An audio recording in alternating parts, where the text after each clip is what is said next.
I'm Margaret Peterson, 74, a woman who discovered that sometimes the most necessary act of love is to declare war on your own child to save your grandchild. My life, once a quiet river of books, tea, and orderly memories, was thrown into chaos when I had to help my granddaughter, Chloe, escape from her own mother, my daughter, Laura. My home is a sanctuary of quiet. I am a retired librarian, and my world is built on the peaceful logic of the Dewey Decimal System. The spines of my books stand in neat, silent rows, each one a story with a clear beginning, middle, and end. My life with my late husband, Robert, was much the same. It was a story of gentle love, shared goals, and the kind of deep, comfortable silence that only comes from decades of mutual understanding. We raised our only daughter, Laura, in this house, hoping to gift her the same sense of peace and stability. But some stories, I've learned, refuse to be written in straight lines. Laura's life was and is a whirlwind of chaos, and for 20 years, my granddaughter Chloe has been trapped in its vortex. Laura, my daughter, is now 42 years old, but in many ways, she has never left adolescence. She is a creature of impulse and drama, a woman who collects grievances like some people collect stamps. She has 6 children by 4 different men, and her life is a testament to her refusal to ever take responsibility for her choices. Instead, she casts herself as the perpetual victim of a cruel world, and her children are often the unfortunate props in her ongoing melodrama. The oldest of these props was Chloe. Chloe is 20 now, but her eyes hold the weariness of a woman twice her age. From the time she was old enough to boil water, she was no longer a child but a surrogate parent. I watched with a growing stone of guilt in my stomach as her childhood was whittled away piece by her mother's relentless selfishness. Laura called it helping out. I called it child rearing by proxy. I remember one incident so clearly it feels etched onto the back of my eyelids. Chloe was about 12 and her twin brothers Mason and Miles were 6. I had driven over to Laura's rented house, a place that always seemed to be in a state of terminal messiness, to drop off some groceries. Laura's car was gone, and when I knocked, it was a tiny, serious Chloe who opened the door, a dish towel tucked into the waistband of her jeans. She had one finger to her lips. "SHH, Grandma," she whispered, her brow furrowed with a seriousness no 12-year-old should possess. "The twins have a fever and I just got them to sleep." I stepped inside, my heart sinking. The house was a disaster zone of toys, laundry, and unwashed dishes. "Where is your mother, sweetheart?" I asked, keeping my voice low. Chloe's gaze flickered to the floor. "She had to go out, an emergency." I knew Laura's emergencies. They usually involved a new boyfriend, a sale at a department store, or a sudden, desperate need for a manicure. I went to the twins' room and found them asleep, their faces flushed with fever. I checked their temperature, my lips pressed into a thin line of fury. Back in the kitchen, I found a list on the counter, written in Laura's loopy, dramatic handwriting. "Chloe Bug, Mommy had an emergency. PLS, give the boys their medicine at 4 p.m. and make sure they drink lots of juice. Mac and cheese for dinner, be back later, love you." I stayed for 5 hours. I made dinner, cleaned the kitchen, and sat with the twins until Laura breezed in just after 9 o'clock, smelling of perfume and wine, her arms full of shopping bags. She feigned surprise at seeing me. "Mom, what are you doing here?" she chirped, her surprise quickly morphing into irritation. "You're making me look bad. I had everything under control." Chloe stood silently in the corner, watching us, her expression unreadable. I looked from my defiant, selfish daughter to my exhausted, burdened granddaughter, and the feeling of failure was a physical ache in my chest. I had raised Laura. Was this my fault? Another time, a few years later, was Chloe's high school graduation. She had graduated with honors, a miracle considering her home life. She had earned a small scholarship to a local community college. She was so proud, her face shining with a hope that I hadn't seen in years. We all went out for a celebratory dinner. During the meal, Laura made a grand, tearful announcement. The father of her 5th child, a man who had been out of the picture for years, had suddenly reappeared and then disappeared again, leaving her with a mountain of unexpected debt. She wept about eviction notices and hungry children. It was a masterful performance. By the end of the night, my soft-hearted Chloe had volunteered to postpone college and give her mother the money she'd painstakingly saved for her textbooks and tuition. "It's okay, Grandma," she told me later, her voice hollow. "They're my family, I have to help." Laura accepted. The sacrifice as her royal due, patting Chloe's hand and calling her my little savior. The scholarship expired, the opportunity vanished, and the hope in Chloe's eyes dimmed once more. I gave Laura the money to repay Chloe, but I knew my granddaughter would never see a cent of it. These weren't isolated incidents, they were the very fabric of Chloe's existence. She was the family's rock, its unpaid nanny, chef, and housekeeper. She managed the chaotic schedules of her younger siblings, getting them to school, helping with homework, breaking up fights. She absorbed her mother's emotional tirades and then calmly mediated the aftermath. She did it all with a stoic resignation that broke my heart.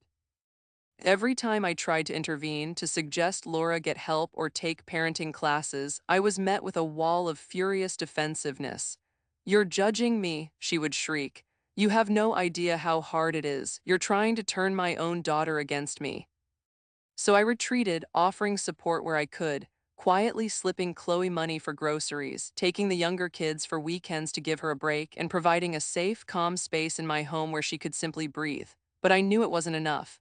I was a bandage on a gaping wound, and I feared that one day it would fester into something truly destructive.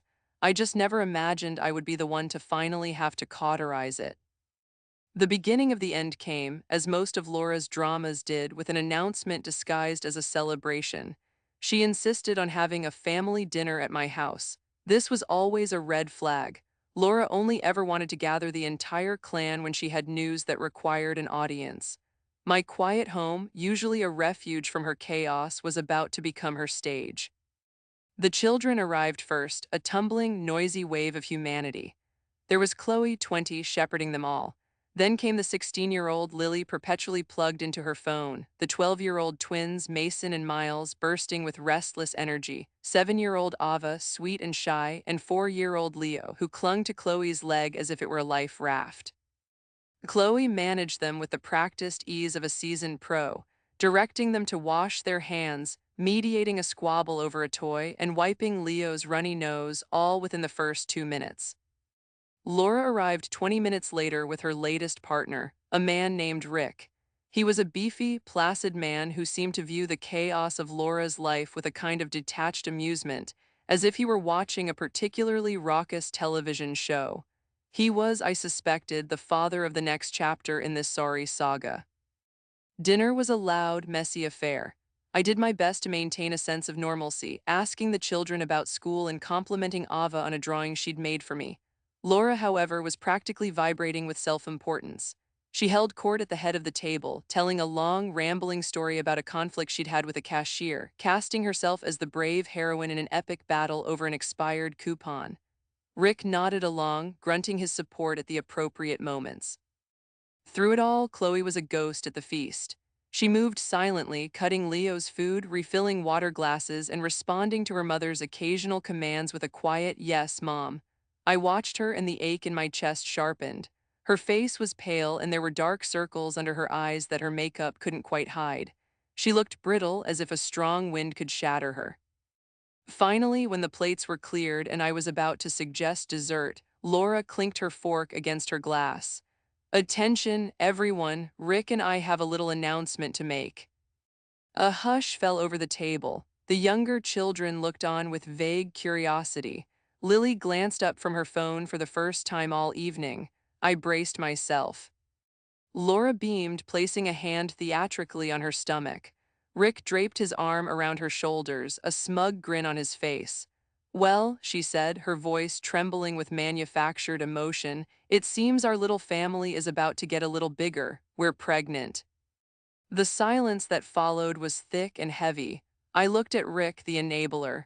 I looked at the children, whose expressions ranged from confusion to blank indifference. Another sibling was hardly a novelty. And then I looked at Chloe. It was like watching a statue crack. For a split second, her mask of weary composure disintegrated. Her mouth fell open slightly, and a look of such profound, gut-wrenching despair washed over her features that it stole my breath. It was a silent scream. She quickly recovered, her expression smoothing back into its familiar blankness, but I had seen it. Everyone had. Laura, oblivious or perhaps choosing to be, plowed ahead. "Isn't it wonderful? Another little blessing. Chloe, I know I can count on you. You're so amazing with the little ones, you'll be an old pro with this one too. That was it, that was the line. It was not a request, it was a coronation, a life sentence. Chloe would not be an aunt, she would be a third parent, the primary one to yet another child that was not hers. Chloe stood up, her movements stiff. "Excuse me," she whispered, her voice a thread of sound. She turned and walked, not ran, out of the dining room, through the kitchen, and out the back door into the cool night air. Laura stared after her, her expression hardening from celebratory to annoyed. "Well, what's gotten into her?" she huffed. "How dramatic." "I'll go check on her," I said, my own voice dangerously calm. I stood up, my gaze locking with Laura's. For the first time in a long time, I didn't bother to hide my fury. I let her see it, raw and unfiltered. She flinched. I found Chloe on the back porch, wrapped in the shadows. She was sitting on the top step, her arms wrapped around her knees, rocking back and forth. She wasn't crying, it was worse than that. She was utterly still, her face lifted to the dark sky, her expression one of complete and total emptiness. The fight had finally gone out of her. I sat down beside her, the old wicker of the step groaning under my weight. I didn't say anything for a long time. I just sat with her in the silence, a silent ally in the dark. Finally, she spoke, her voice raspy and broken. "I can't, Grandma." "I know, sweetheart," I said softly. "No," she said, turning to look at me, and in the dim porch light, I saw the tears finally begin to fall. They weren't loud, hysterical tears like her mother's. They were silent, exhausted tears that seemed to carry the weight of her entire stolen childhood. "You don't understand, I really truly can't. There's nothing left, she's taken it all. If I have to change one more diaper, warm one more bottle, stay home from one more thing because she has a crisis, I think I'll just disappear." She took a shuddering breath. "I'm 20 years old, Grandma, and I've never lived, I've just survived. I don't want to survive anymore, I want to live." I wrapped my arm around her trembling shoulders and pulled her close. The protective fury that had been simmering inside me for years finally boiled over. It was a cold, clear rage, and it burned away all my guilt and all my hesitation. The time for bandages was over. "Okay," I said, my voice firm, decisive. "Then you will." She looked up at me, her tear-filled eyes wide with a mixture of hope and terror. "What do you mean?" "I mean you're done," I said, meeting her gaze. "This ends now, you're moving out, we're getting you out of there, and I'm going to help you." For the first time that night, a flicker of something other than despair appeared in her eyes. It was the terrifying, brilliant light of a possibility she had never dared to imagine. It was the beginning of her escape, and it was the beginning of my war. The decision once made settled in my soul with the weight and certainty of a cornerstone. For the next week, my quiet, orderly home became the covert headquarters for Operation Freedom. Chloe and I spoke in hushed tones over the phone, using coded language as if we were spies in a foreign land. "I need to come over to borrow that book on gardening," she'd say, which meant she needed to talk. "I think I left my sweater at your place," meant she was bringing over a small bag of essential belongings to store in my guest room closet. Every visit was fraught with a nervous, thrilling energy. We'd sit at my kitchen table, a pot of tea steaming between us, and speak in whispers even though we were perfectly alone. The first and most significant hurdle was money. Laura, in her infinite cunning, had always ensured Chloe was financially dependent on her. She paid Chloe a small allowance for her work, a pittance that was barely enough for personal items, let alone savings. Laura framed it as generosity. I saw it for what it was, a golden chain. "I have nothing, Grandma," Chloe said during our first planning session, her voice laced with despair. "I can't afford a security deposit, let alone first month's rent." "I can," I said simply. I had already made the decision. Robert and I had been careful savers. We hadn't lived extravagantly. My retirement was secure, and we had a nest egg set aside for emergencies. If this wasn't an emergency, I didn't know what was. "I have a savings account that your grandfather and I always called the rainy day fund." "Well, sweetheart, it's a hurricane." I went to my study and retrieved the passbook. I showed her the balance. Her eyes widened and she began to cry, shaking her head. "No, Grandma, I can't let you do that. That's your money, your security." I took her hands in mine. They were capable hands, but they trembled slightly.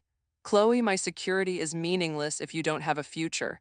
Robert would have agreed. He loved you so much, and he would be furious seeing what's been done to you. "This money is just paper. Your freedom, that I as priceless. Let me do this. Let me invest in you." Reluctantly, she agreed. With the financial piece in place, the rest of the puzzle began to take shape. While the younger kids were at school and Laura was at one of her mysterious appointments, Chloe and I scoured online listings for apartments.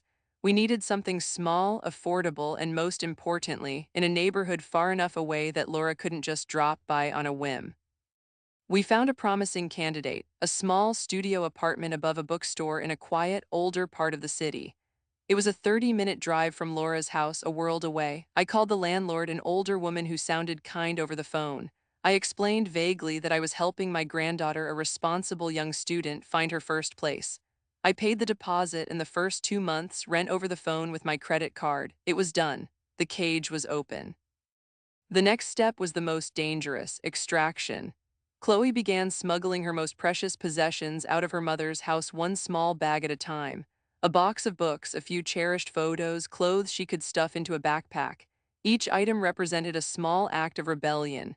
We stored them in my guest room, which slowly transformed from a quiet, memory-filled space into a staging ground for a new life.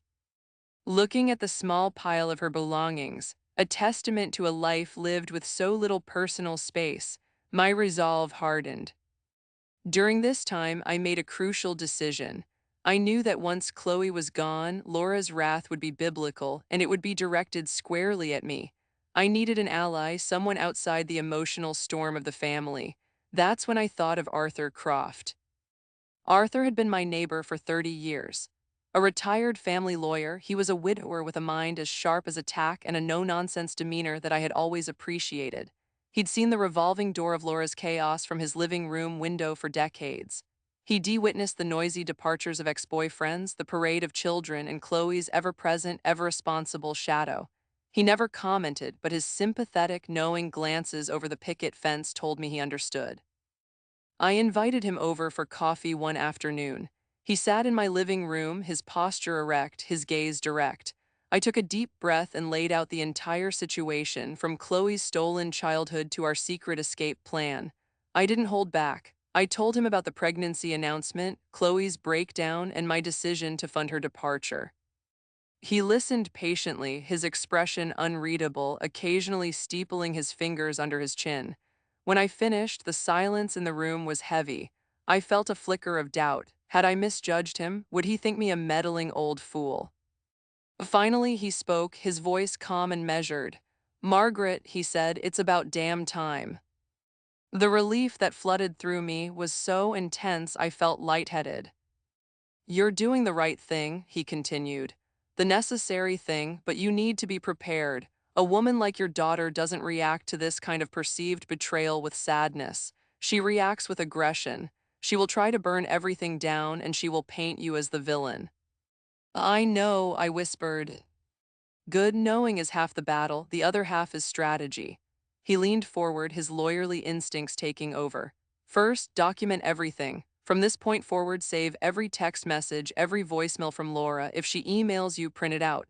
Keep a log of every interaction, time, date, what was said.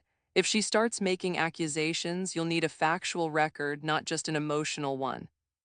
He then gave me a piece of advice that would prove invaluable. "Second, you are not stealing her. Chloe is a legal adult. She is free to live wherever she chooses. Frame it that way always. You are not her liberator, you are her supporter. The choice is hers and hers alone. It's a subtle distinction, but a crucial one." He stayed for another hour, walking me through potential scenarios: smear campaigns on social media, harassing phone calls, attempts to manipulate the other children. With every potential problem he raised, he offered a calm, logical solution. He was giving me a suit of armor piece by piece. When he left, I felt stronger and more prepared than I had in days. My fear was still there, a cold knot in my stomach, but now it was overshadowed by a clear sense of purpose. The day we chose for the move, D-Day, as Chloe and I morbidly joked, was a Tuesday.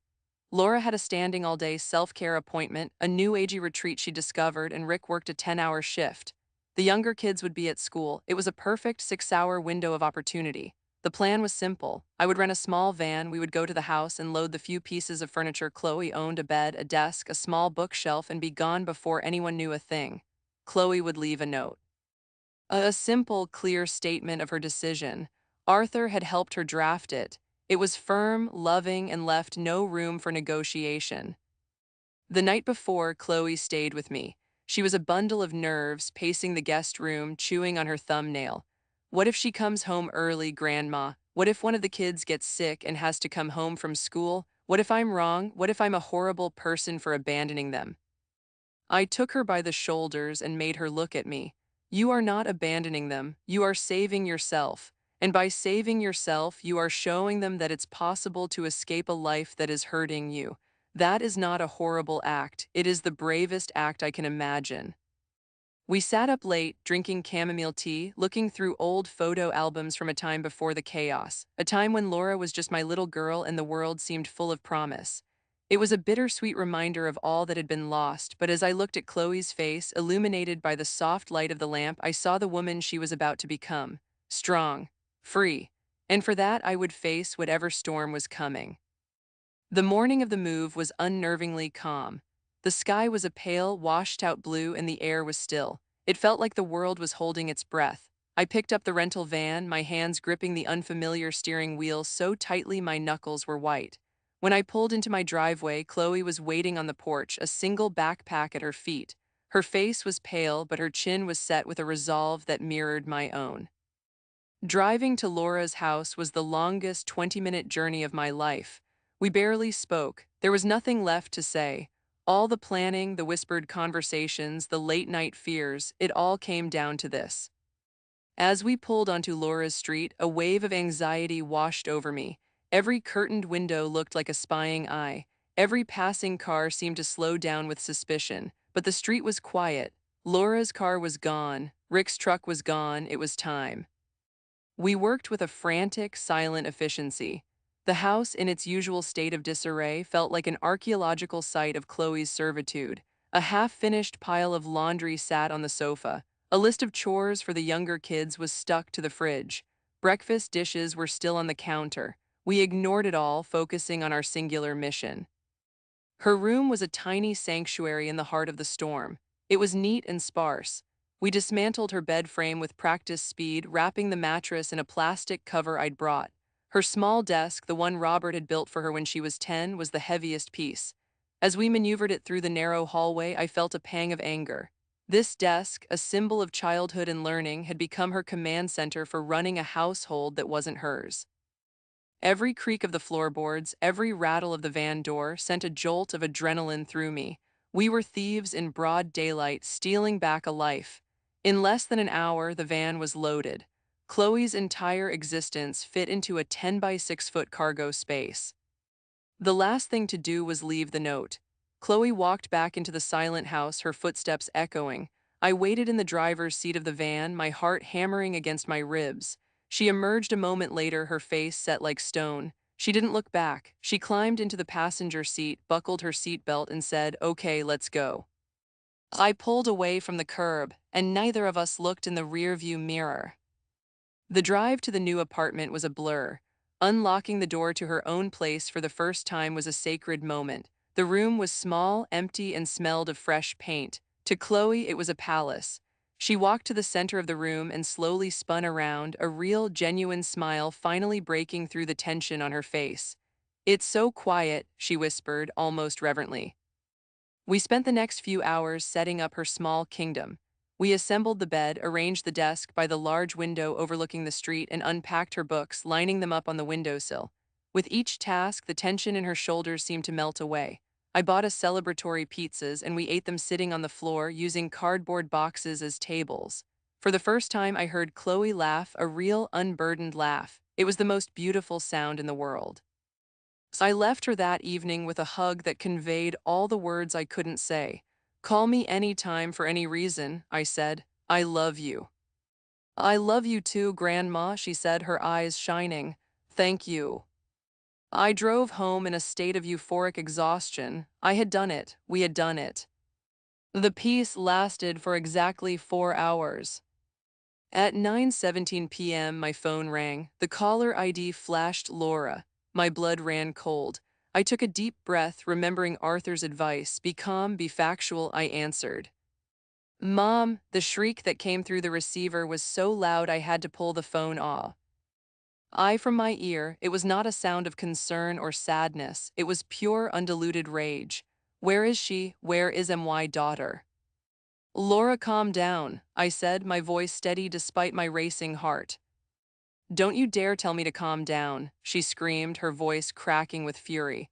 Her room is empty, her stuff is gone, she left this stupid note. This has your fingerprints all over it. What did you do? Did you kidnap her? Chloe is a 20-year-old adult, Laura, I stated, echoing Arthur's words. She made a decision to get her own apartment. I supported her in that decision, as any loving grandmother would. Supported her, you poisoned her mind, you turned her against me. After everything I do for her, for all of them, I am a single mother of 6 children. Do you have any idea how hard my life is? The familiar refrain, the victimhood, this time I didn't let it land. Yes, I do, I said coldly. And Chloe has had a front row seat for 20 years. She's tired, Laura, she needs a life of her own. A life of her own, she spat, the words dripping with venom. Her life is here with her family, with her siblings who need her. Who is going to help me with Leo? Who is going to get the twins to soccer practice? Did you think about that, Mom, or were you too busy playing the hero? That is your responsibility, Laura. It always has been. There was a choked sound on the other end of the line, a strangled sob of pure rage.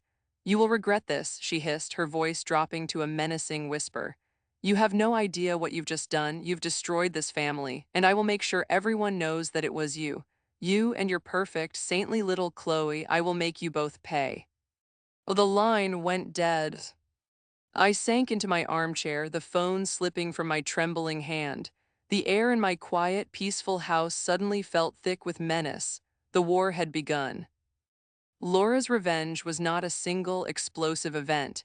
It was a methodical, insidious campaign of psychological warfare, waged on the one battlefield she had truly mastered: social media and family gossip. She began that very night. It started with a post on Facebook.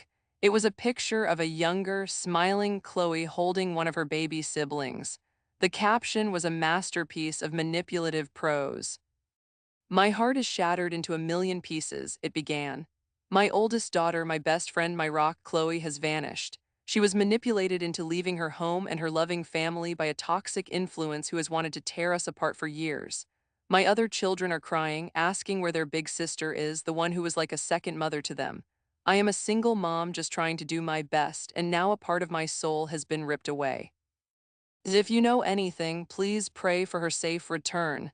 I just want my baby girl back. She didn't name me, but she didn't have to. The comments section exploded. Aunts, uncles, cousins, old family friends, all chiming in with horrified concern. Laura, what happened? Call me. This is awful. Who would do such a thing? We're praying for you and Chloe. My phone began to ring off the hook. My sister, Carol, was the first to call. Margaret, what on earth is going on? Laura is hysterical. She said you helped Chloe run away and won't tell her where she is. I tried to explain calmly, factually. Carol, Chloe is 20 years old. She moved into her own apartment. She was taken. She chose to leave. But to leave her mother in the lurch like that, Carol clucked, her voice full of judgment. Laura has so much on her plate, she needs Chloe. The narrative was set. Laura was the struggling single mother. Chloe was the ungrateful, brainwashed runaway, and I was the malicious puppet master, the toxic influence. The next day, it escalated. Laura posted again, this time implying I was senile and financially exploiting Chloe. It's so scary when you see someone you love getting older and not being in their right mind. It's even scarier when they start using their money to control people. All I can do is hope Chloe is safe and not being taken advantage of during this vulnerable time. The insinuation was vile and brilliant. It planted a seed of doubt about my stability, my motives. My cousin Dennis called, his voice laced with a condescending concern. Maggie, are you doing okay? Laura's worried about you. Maybe you should let me help you with your finances just to make sure everything is in order. I had never felt such a profound sense of humiliation and rage. Laura was methodically isolating me, turning the family I had known my entire life against me with carefully crafted lies. Every phone call I made to try and defend myself was met with skepticism. My calm, rational explanations sounded flimsy against Laura's emotional, dramatic narrative. She knew how to play the victim, and she did it with the skill of a virtuoso. I felt like I was suffocating. My home, once my sanctuary, felt like a prison. The ringing of the phone made me jump. Every notification on my computer felt like another incoming missile. I stopped answering calls from numbers I didn't recognize. I stayed home, afraid to go to the grocery store for fear of running into a family member who would look at me with pity or contempt. The worst part was the impact it had on the other children. Laura used them as weapons. She would call me crying and put 7-year-old Ava on the phone. Grandma, Ava's tiny voice would say, clearly coached, "Why did you take Sissy away? We miss her. Mommy cries all the time." It was emotional blackmail of the highest order, and it cut me to the quick. Was I hurting them? Was I a monster for trying to save one child at the expense of the others? The guilt, which I thought I had conquered, came roaring back. I would hang up the phone and sit in my silent house, my mind a whirlpool of doubt and fear. Did I do the right thing? The question haunted my waking hours and crept into my dreams. During this time, Chloe was my only anchor. I spoke to her every day. She was furious about her mother's lies, but also felt the sting of guilt. "They believe her," she said one evening, her voice small. "Aunt Carol texted me saying I need to stop being selfish and think about my mother. They have no idea." "I know, sweetheart, but we have to stay strong," I told her, my own voice betraying a tremor I couldn't hide. "Is this worth it, Grandma?" she asked quietly. "All this pain, maybe I should just go back." "Absolutely not," I said, a surge of adrenaline cutting through my despair. "That is exactly what she wants. She wants to bomb us into submission. We cannot let her win. You are building a life, Chloe. You have a job interview tomorrow. You are looking at college courses. That is real. Her lies are just noise. We have to tune out the noise." But it was so hard. The noise was deafening. One evening, I felt myself truly begin to break. I was sitting in my study, staring at a picture of Robert when the phone rang. It was Arthur. "Margaret," he said, his voice gentle, "I saw the latest post. How are you holding up?" And with that simple question, the dam broke. I started to cry, not quiet tears, but great, heaving sobs of frustration, fear, and loneliness. "I don't know if I can do this, Arthur," I choked out. "She's turning everyone against me. She's making me out to be a monster. Maybe I am." "Now you stop that right now," he said, his voice firm but kind. "You are not a monster. You are a lioness protecting her cub. This is exactly what we predicted she would do. This is the tantrum. It's loud, it's ugly, and it's designed to make you back down. Do not back down." He let me cry for a few minutes, his patient silence a balm. Then he said, "Now, you told me you were keeping a log. Have you been doing it?" "Oh, yes," I sniffled. "Good, and you've saved the messages." "Oh, yes." "Excellent, then you're not just sitting there taking it. You're building a case. Every lie she tells is another brick in the wall she's building around herself. Let her build it. We'll be there with a sledgehammer when the time is right." His words, so calm and strategic, were like a lifeline. He reminded me that this was a battle, and in a battle, you don't give up when the enemy opens fire. You hold your position and prepare your counterattack. After I hung up, I went to my desk. I opened a fresh notebook. I wrote down the date, the time of Ava's call, and what was said. I printed out Laura's latest Facebook post and filed it away with the others. With each entry, I felt a small piece of my power returning. She could control the narrative online, but I could control the facts. And I knew deep down that in the end, the facts were all that would matter. The struggle was far from over, but for the first time since the campaign of lies had begun, I felt the glimmer of resolve returning. I would not break. The turning point did not arrive with a thunderclap, but with a quiet click of a camera shutter. A week after my tearful phone call with Arthur, Chloe called me, her voice buzzing with an energy I hadn't heard before. She had gotten the job. It was a part-time position at the bookstore right below her apartment. "Grandma, it's perfect," she gushed. The owner is this sweet older woman named Mrs. Gable. I can work evenings and weekends and take classes during the day. I'm enrolling in community college next week. I'm finally doing it. Hearing the pure, unadulterated joy in her voice was like a dose of potent medicine for my weary soul. This was the reason. This was the purpose behind all the ugliness. Her future, bright and shining, was beginning to take shape. While Laura was busy weaving a web of lies, Chloe was quietly weaving the fabric of her own life. This small victory emboldened me. Arthur's advice to build a case echoed in my mind. It was time to move from defense to offense, not with anger and accusatio, but with quiet, irrefutable truth. My first step was to reach out to the few family members I thought might still be rational. I didn't call them. Instead, I wrote them each a long, heartfelt letter. I wrote to my sister Carol, my cousin Dennis, and my brother-in-law Tom. In the letters, I didn't try to refute Laura's claims point by point. I didn't call her a liar. Instead, I told the story of Chloe.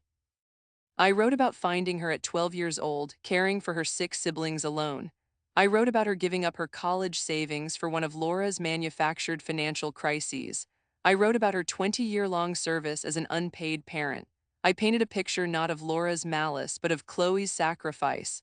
I enclosed a photocopy of the note Chloe had left, her own words explaining her need for a life of her own. I ended each letter with a simple plea. I am not asking you to condemn Laura. I am asking you to have compassion for Chloe. She is a wonderful young woman who deserves a chance to be young. I sent the letters and then I waited. It was like sending messages in a bottle into a hostile ocean. Meanwhile, a new dynamic was emerging. Chloe, now standing on her own 2 feet, began to support me. The roles were reversing. She would call me every evening not to talk about her own anxieties, but to check on mine. Did Mom call today, Grandma? Don't listen to her. Are you eating? I can bring you over some soup from the deli. Her strength became my strength. Seeing her thrive, seeing the resilient, brilliant woman she was becoming now that she was out from under her mother's shadow, solidified my resolve. Laura's lies could not touch the truth of Chloe's happiness. The real breakthrough came from an unexpected source. Laura, in her desperation for sympathy, had become sloppy. She posted a new photo on Facebook. It was a picture of her, Rick, and the younger kids at a fancy restaurant, all of them beaming. The caption read, "Trying to find some joy for the kids in the midst of our family heartbreak. It's so hard to stay strong for them when we're all missing Chloe so much. Family first broken-hearted." An hour later, my phone buzzed. It was a message from my niece, Sarah, my sister Carol's daughter.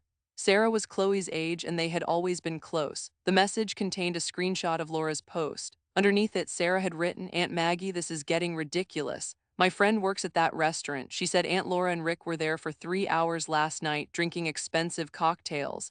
The kids were bored out of their minds on their iPads. This isn't about heartbreak. This is a performance." I don't believe a word she's saying anymore. I'm on your side. What can I do to help? I stared at the message, a slow, triumphant smile spreading across my face.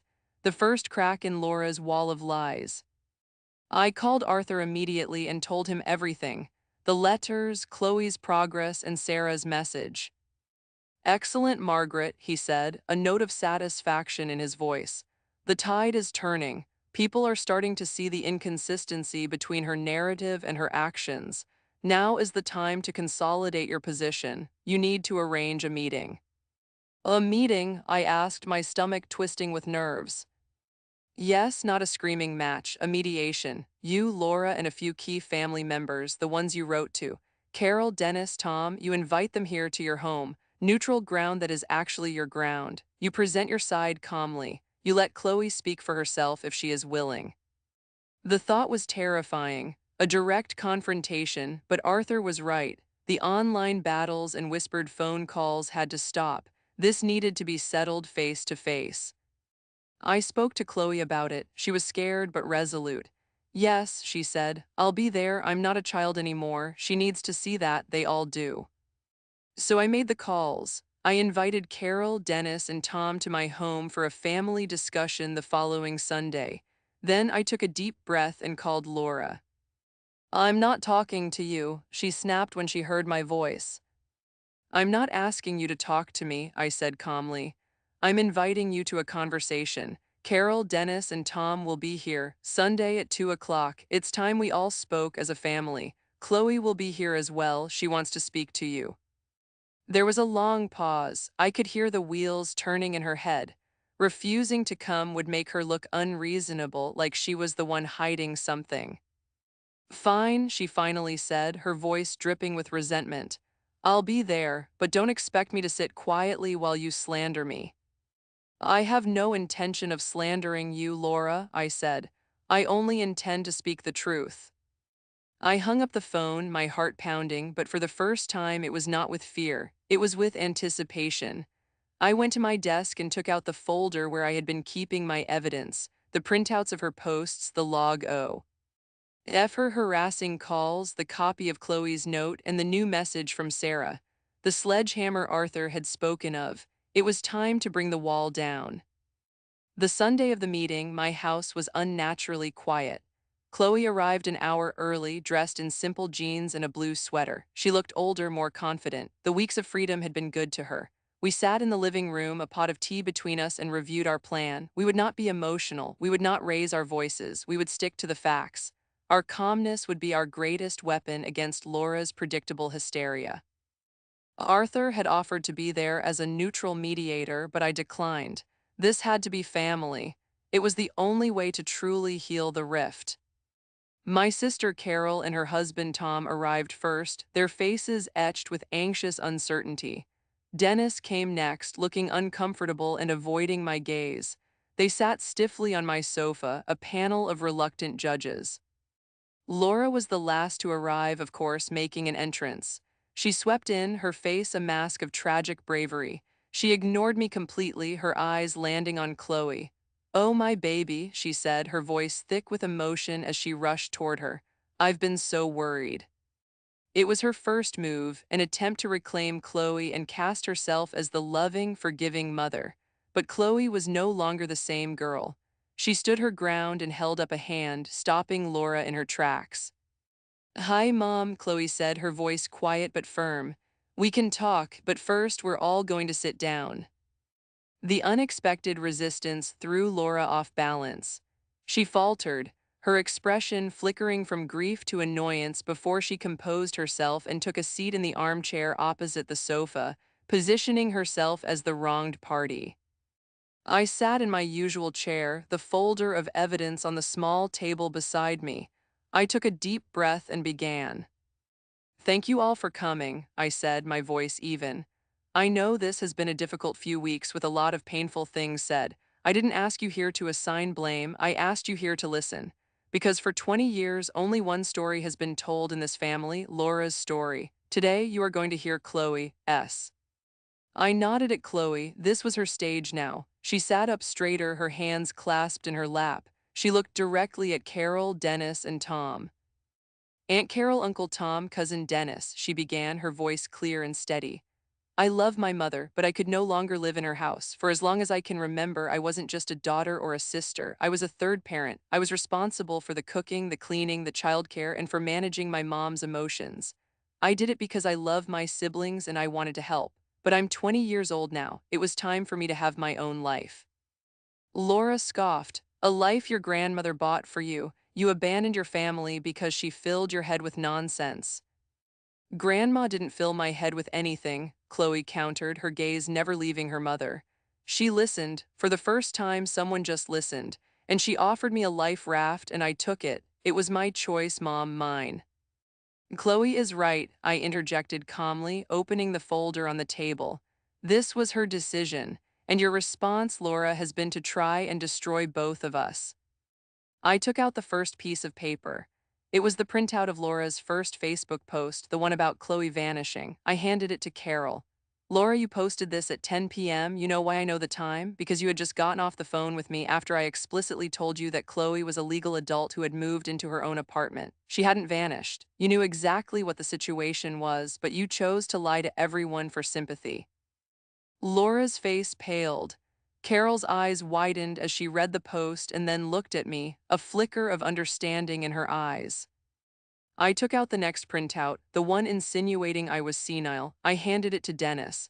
Dennis, you called me concerned about my finances because she posted this. Laura, you know perfectly well that my mind is as sharp as it ever was. You planted that seed of doubt on purpose to discredit me.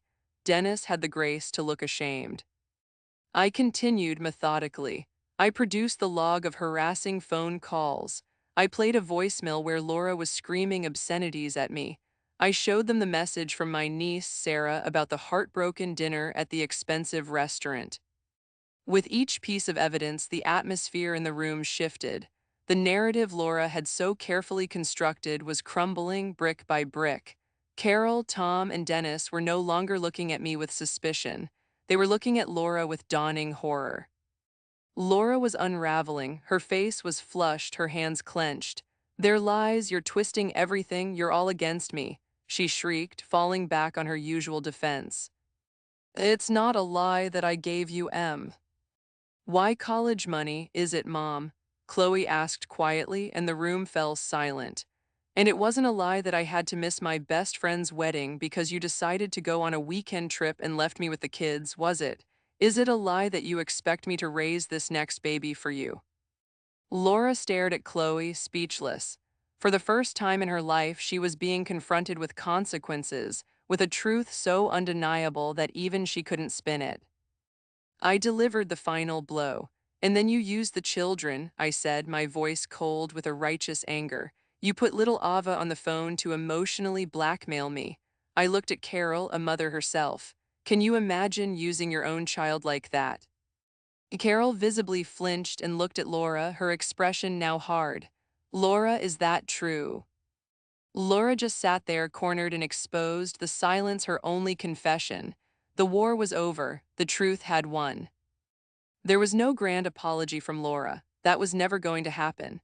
She eventually stormed out, claiming we had all conspired against her, but it didn't matter. Her power was gone. In the weeks that followed, Carol and Tom called to apologize to me and to Chloe. They started making an effort to help with the younger kids, taking them for weekends, giving Laura the support she'd always claimed she needed but had never actually sought from anyone but Chloe. The family began to rebalance itself.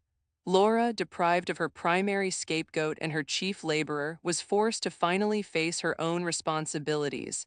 It was not easy for her, and our relationship is still strained, built now on firm boundaries that I refuse to let her cross. But Chloe is thriving. She is excelling in her classes. She has friends her own age. She is dating. Her laughter is no longer a rare and precious sound. It is the common, beautiful music of her life. She is living. Sometimes, when she comes over for dinner at my quiet, peaceful house, I look at her and see not just my granddaughter, but a testament to the fact that it is never too late to do the right thing. It can be the hardest thing in the world to stand up to your own family, to your own child. But some roots are rotten, and they must be cut away to allow new, healthy life to grow. I learned that a grandmother's love isn't always soft and gentle. Sometimes it must be fierce. It must be a shield and, if necessary, a sword. I had to let go of the daughter I wished I had and confront the one I did, all to protect the granddaughter who deserved the world. It was the hardest and best thing I have ever done. My quiet life is mine again, but it's richer now, filled with the joy of seeing Chloe finally become herself. And that's my story. Thank you for listening.